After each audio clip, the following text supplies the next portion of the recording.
আসসালামু আলাইকুম, welcome to Yasmin recipes. আশা করি আল্লাহর রহমতে সবাই ভালো আছেন। আজকে কেএফসি স্টাইলে খুব সহজ পদ্ধতিতে চিকেন ফ্রাই বানাবো।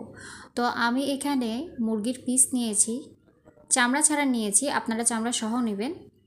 আর মুরগির পিসগুলোকে আমি একটু চাকু দিয়ে কেটে নিচ্ছি যেন সব ময় মশলাগুলো ভালোভাবে ঢুকে যায়, এই জন্যে হালকাভাবে একটু কেটে নিচ্ছি। তো আমার চ্যানেলকে সাবস্ক্রাইব করে দিবেন, আমার ফেসবুক পেজ এবং ইনস্টাগ্রাম অ্যাকাউন্ট অবশ্যই ভিজিট করবেন।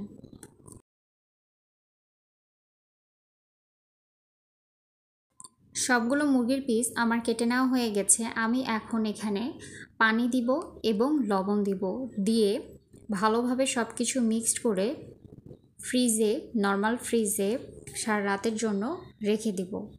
তাহলে আপনার যখন চিকেন ফ্রাইটা আমরা ভাজবো অনেক সময় রক্ত বের হয়ে আসে, তো এই রক্তটা বের হবে না। আর আপনারা যদি সারা রাত ফ্রিজে না রাখতে চান তাহলে এক কাজ করবেন, এইভাবে লবণ আর পানি দেওয়ার পরে 5 মিনিটের মতো গরম করে নেবেন, তারপরে নামিয়ে নেবেন। পানিটা গরম হতেই যতক্ষণ, এটাতে মাংসটাও বেশি সিদ্ধ হবে না, আবার আপনার রক্তটাও জমে যাবে এবং যখন আমরা ভাজবো তখন কোনো ধরনের রক্ত বের হবে না। দেখতেই পাচ্ছেন ঠিক এমনটা হবে। আমি একটু গরম করে নিয়েছিলাম আপনাদের দেখানোর জন্য। তো আমি অন্য একটি বাটিতে 2 চামচ গুঁড়া দুধ এবং হাফ কাপের মতো পানি নিয়েছি, ভালোভাবে মিশিয়ে নিব। আমি টেস্টের জন্য গুঁড়া দুধ ইউজ করেছি, আপনারা চাইলে লিকুইড দুধও ইউজ করতে পারেন।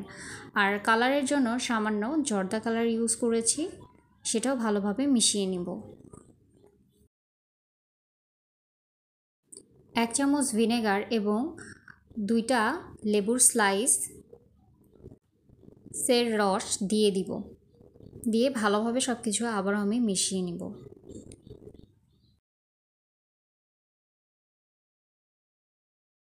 আমি হার্বস ইউজ করেছি কারণ ফ্লেভারটা সুন্দর আসবে। তো হার্বস যদি না থাকে তো আপনারা এক কাজ করবেন, সামান্য একটু পুদিনা দিয়ে দিবেন, ভালো লাগবে। 1 চামচের মতো গুঁড়ো মরিচ দিয়েছি, 1 চামচ কালো গোলমরিচের গুঁড়ো এবং স্বাদ মতো লবণ, 1 চামচ আদা বাটা এবং 1 চামচ রসুন বাটা, 1 চামচ কাঁচামরিচ বাটাও দিয়েছি আমি, 1 চামচ টমেটো সস, 1 চামচ সয়া সস, 1 চামচ ওয়েস্টার সস দিয়ে ভালোভাবে সব কিছু একসাথে মিশিয়ে নেব।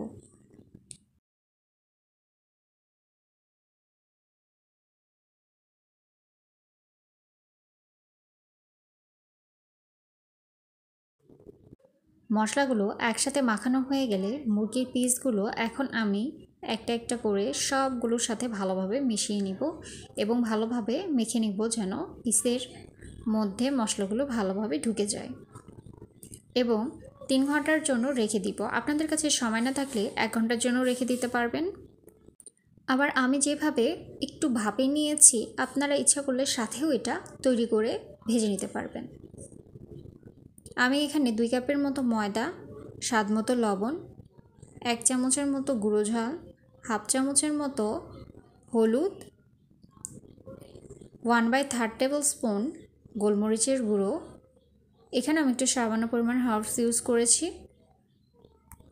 1/4 টেবিল স্পুনের মতো মানে সামান্য একটু কালার ইউজ করেছি, জর্দা কালার, হাফ চামচ রসুন বাটা দিয়েছি। আপনাদের কাছে যদি রসুনের পাউডার থাকে সেটাও আপনারা ইউজ করতে পারবেন। তো আমি এখানে কড়াইয়ে তেল গরম করতে আগে থেকে বসিয়ে দিয়েছি এবং এই ময়দার মিশ্রণটি আমি ভালোভাবে এখন হাত দিয়ে মিশিয়ে নিব, সবগুলো মশলা যেন মিশে যায় একবারে। ময়দা মেশানো হয়ে গেছে, এটাকে আমি একপাশে রেখে দিব। আর আমি ফ্রিজের একদম ঠান্ডা পানি নিয়েছি, ঠান্ডা পানি নিতে হবে। এখন এই মুরগির পিসগুলো আমি 3 ঘন্টা রেখেছিলাম, 3 ঘন্টা পরে এগুলোকে এখন একটু ভালোভাবে আমি মিশিয়ে নেব যেন মশলাগুলো মুরগির পিসের গায়ে লেগে যায় ভালোভাবে।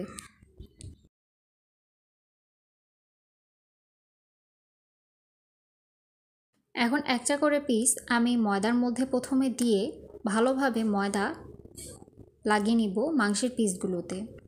লাগিয়ে নেওয়া হয়ে গেলে আমি পানিতে একটু ডিপ করব।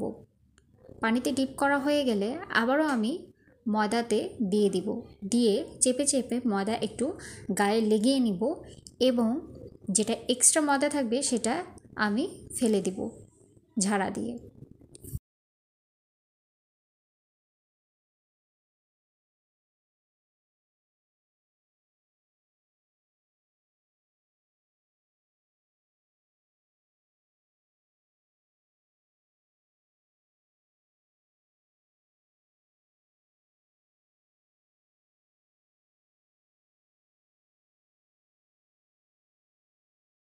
তো এইভাবে বেশি ময়দাগুলো আমি ঝেড়ে ফেলে দেব এবং তেলের মধ্যে দিব, কিন্তু তেলে একবারে আপনারা ছেড়ে দিবেন না, কিছুক্ষণ ধরে থাকবেন কড়াইয়ে, ধরে থাকার পরে আপনারা ছেড়ে দেবেন, নাহলে যে ময়দার খুব সুন্দর একটা ক্রিস্পি ভাব আসবে সেটা কিন্তু ফ্ল্যাট হয়ে যাবে, মানে আশেপাশের যেই ময়দাগুলো ধারা হয়ে থাকে খুব সুন্দর দেখায় কেএফসি স্টাইলে, সেটা হবে না।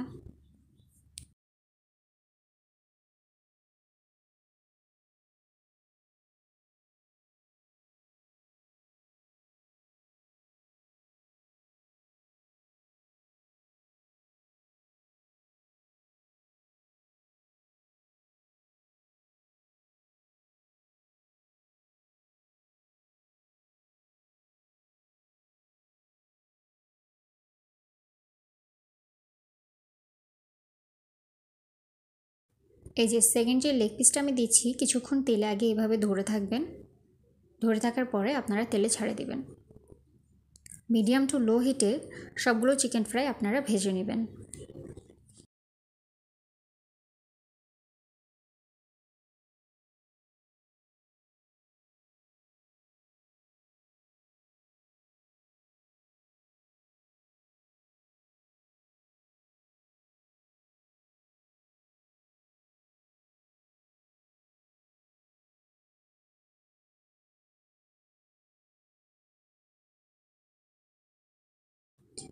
সবগুলো পিস আমার ভেজে নেওয়া হয়ে গেছে, এখন আমি এগুলোকে উঠিয়ে নিব।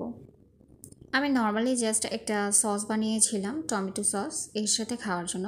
তো আমি টমেটো নিয়েছিলাম, টমেটোর সাথে 1 কাপ পানি, জিরে গুঁড়ো নিয়েছি, ধনে গুঁড়ো নিয়েছি, মৌরি গুঁড়ো নিয়েছি, স্বাদমতো লবণ, চিনি এবং মরিচ গুঁড়ো। তো আশা করি আপনাদের রেসিপিটি ভালো লাগবে, সবাই ট্রাই করবেন, অবশ্যই জানাবেন কেমন হয়েছে। সবাই ভালো থাকবেন, সুস্থ থাকবেন, আল্লাহ হাফেজ।